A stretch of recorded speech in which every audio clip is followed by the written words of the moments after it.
महापालिकेमध्ये विशेष करून गुरुवारचा मतदारसंघ आहे। या ठिकाणी राष्ट्रवादी ताकद मोठी आहे, मात्र तुम्हाला मित्र पक्षांना देखील सोबत घ्यावं लागणार आहे। जागा वाटप संदर्भात आपली काही चर्चा झाली आहे की आपण जर ताकद असेल अजून जागा वाटपाच्या संदर्भात राज्य पातळीवर, जिल्हा पातळीवर, तालुका पातळीवर कुठली चर्चा झालेली नाही। आज पहिला चाचपणीचा कार्यकर्त्यांना कामाला आणि फिरायला लावायचं या निमित्ताने आम्ही बैठक घेतली। परंतु पहिली गोष्ट म्हणजे एक असेल की महायुतीचा जर फॉर्म्युला येत असेल वरिष्ठ पातळीवरून तर महायुतीच्या वतीने आम्ही निवडणुका लढवू, आणि जर महायुती होणार नसेल तर माझी एक खात्री आहे की या नाशिक जिल्ह्यामध्ये राष्ट्रवादी काँग्रेसची ताकद इतकी आहे की आम्ही एकट्याच्या बळावर सुद्धा जिल्हा परिषदेवर राष्ट्रवादीचा झेंडा लावून देऊ शकतो। यामध्ये आता तुम्ही असं सांगितलं की प्रस्ताव आला नाही आला तरी तुम्ही एकटे लढणार आहात, मग हे जिल्हा परिषद, पंचायत आणि महानगरपालिकांमध्ये हे चित्र आहे?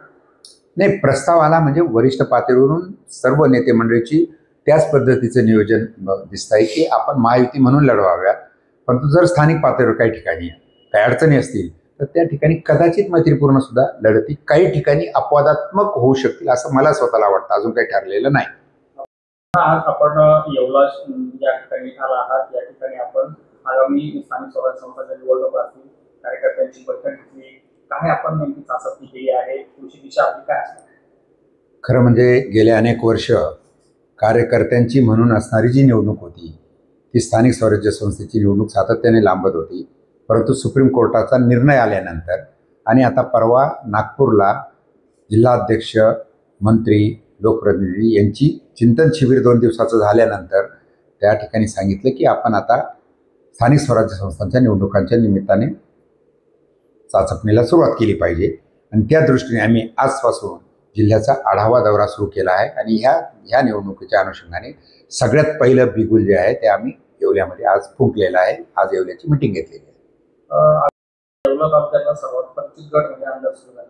या गटामध्ये राष्ट्रवादीचे नेते, सरचिटणीस, समता पक्षाचे नेते दिलीप खैरे हे इच्छुक आहे किंवा सोशल मीडियावर तशा चर्चांना उधाण आलेलं आहे, आणि एकत्रित त्यांच्याकडनं सुद्धा इनडायरेक्टली या पदासाठी विरोध दिला जातो। काय वाटतं तुम्हाला, दिलीप खैरेंना उमेदवारी मिळली जाईल का? खरं सांगू का, दिलीप खैरे इच्छुक आहेत किंवा त्यांच्या नावाचा आग्रह आहे हे आजच मी या ठिकाणी आल्यानंतर ऐकतो आहे। इच्छुक असणं हे साहजिकच आहे, असलं पाहिजे, परंतु अद्यापपर्यंत माझ्यापर्यंत या संदर्भात कुठलीही माहिती नाही।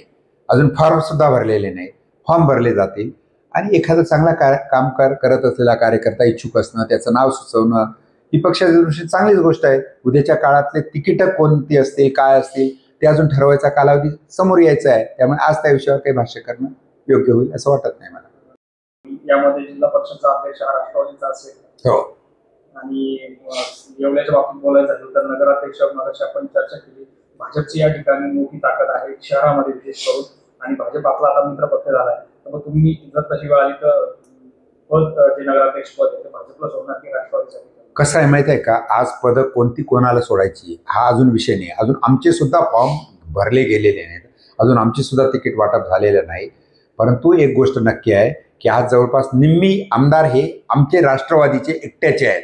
राज्यात देशात काही चित्र असलं तरी आज आम्ही मोठा भाऊ म्हणून आमची भूमिका आज या ठिकाणी राष्ट्रवादी काँग्रेसची या ठिकाणी आहे।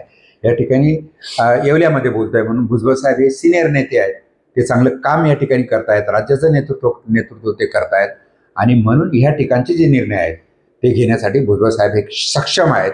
ऐनवेळी ते सर्वांना बरोबर घेऊन त्या ठिकाणी निवडणुका लढवतील असं मला वाटतं। काल नाशिक जिल्ह्याच्या ग्रामीण भागात चांगलं पावसानं जोर होतोय, विशेष करून येवल्याच्या उत्तर पूर्व भागामध्ये काही देवठाण, गोलेगाव, पिंपळकुटे, सुरेगाव, गवळगाव अशा काही गावात दुर्गाभर कांदा पिकामध्ये पाणी साचलंय, शेतकऱ्यांचं नुकसान झालं। नुकतेच आता मंत्री छगन भुजबळ यांनी व्हिडिओ कॉलद्वारे शेतकऱ्यांशी संवाद साधलाय, पंचनाम्याचे आदेश दिले। शासन स्तरावर राष्ट्रवादी काँग्रेसच्या वतीनं आपण काय पाठपुरावा करणार आहात या शेतकऱ्यांना मदत मिळण्यासाठी? खरं आहे, आता येताना रस्त्याने मी सुद्धा पाहिलं की 3-4 किलोमीटर एवढ्या मोठ्या महामार्गावर पाण्यामध्ये आम्हाला 1-1.5 तास थांबावं लागलं। इथं आल्यानंतर आता तातडीने आमची नेते मंडळी, तुम्ही जे नावं घेतली सुरेगाव वगैरे जिथं ढगफुटी झालेली आहे तिकडे तातडीने पाहणी करायला त्यांना मी त्या ठिकाणी पाठवलेले, ते तिकडे गेलेले आहेत। भुजबळ साहेब स्वतः याच्यामध्ये संपर्कामध्ये आहेत। आज मी इथून गेल्यानंतर भुजबळ साहेब असतील, राज्यातले राष्ट्रवादीचे प्रमुख नेते असतील, त्यांना याबाबत त्यांनी तर आढावा घ्यायला लावलेला आहे। येवलाच नाही तर संपूर्ण जिल्ह्यामध्ये काय परिस्थिती आहे त्याचा मी त्यांना आढावा देईल आणि या संदर्भात तातडीने पंचनामे करण्याचे आदेश द्यावेत अशा प्रकारची विनंती मी वरिष्ठ पातळीवर करेन.